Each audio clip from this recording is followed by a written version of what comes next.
Hi, my name is Ben, and I'm going to be your nurse today.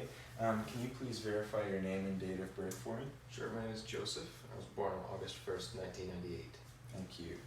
Alright, Joseph, today we're going to be performing an assessment on you. It should take about 20 minutes, but if you have any questions or feel uncomfortable throughout the process, just let me know.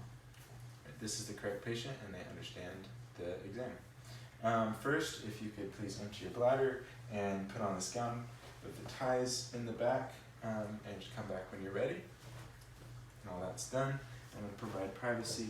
Do you feel comfortable with respect to warmth and privacy? Yes. Perfect. The patient is comfortable with respect to warmth and privacy.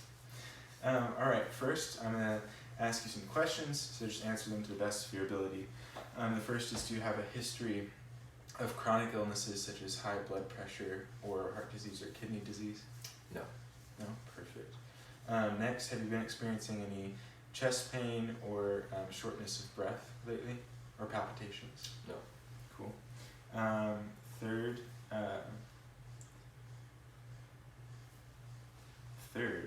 is, have you noticed any changes in your skin, like changes in skin color or visibility of veins, any masses or anything like that? Nope. No? And then finally, do you have a family history of any of those diseases, like kidney disease or heart disease? No. No. Okay. If the patient had answered yes, I would have assessed them using Oldcart's ice. Alright, the patient is well-groomed and alert and oriented. He is breathing unlabored and quietly, and everything looks great. Alright, first I'm going to palpate your temporal and carotid pulses, so if you feel uncomfortable, just let me know. Okay.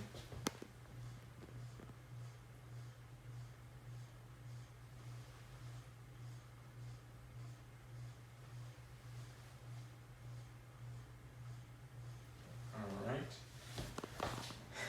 And next, I'm going to assess your extremities. So I'm just going to touch your arms with the back of my hands. Perfect. The patient's skin is pink and warm on both sides. And I'm going to give you a little pinch. The skin is elastic. Okay. I'm going to check your capillary refill. The patient's capillary refill is less than 3 seconds. And his nail beds, if you could put your fingers together like that. And his nail beds are 160 degrees, so no signs of clubbing. Okay, now if you could put your arms out like that, I'm going to check your pulses.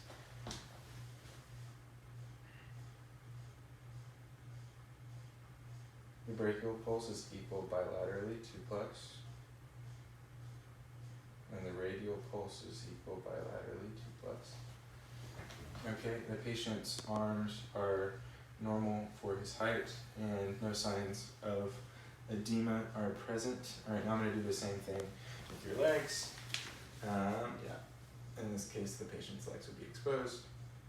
The patient's legs are pink and warm and normal for his height, and no edema is noted. Posterior tibial pulses are equal bilaterally and 2+. And dorsalis pedis pulses are equal bilaterally and 2+. Okay, now I'm going to listen to your heart sounds. In this case, I'm not actually going to listen to your heart sounds, but I would find his apical pulse, which is at the 5th intercostal space down at the midclavicular line. I would listen for 1 minute and count the pulse, and anywhere from 60 to 90 would be regular.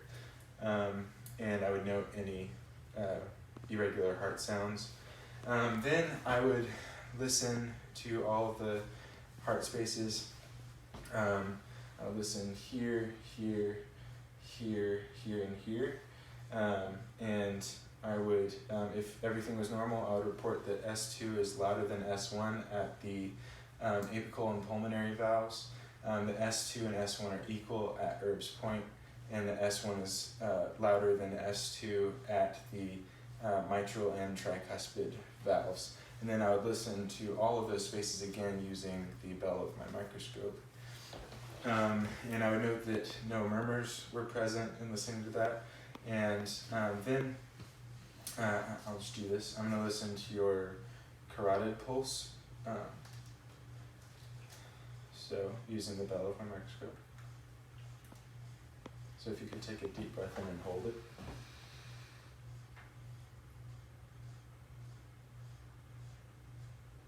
Alright, you can breathe out. And one more deep breath in and hold.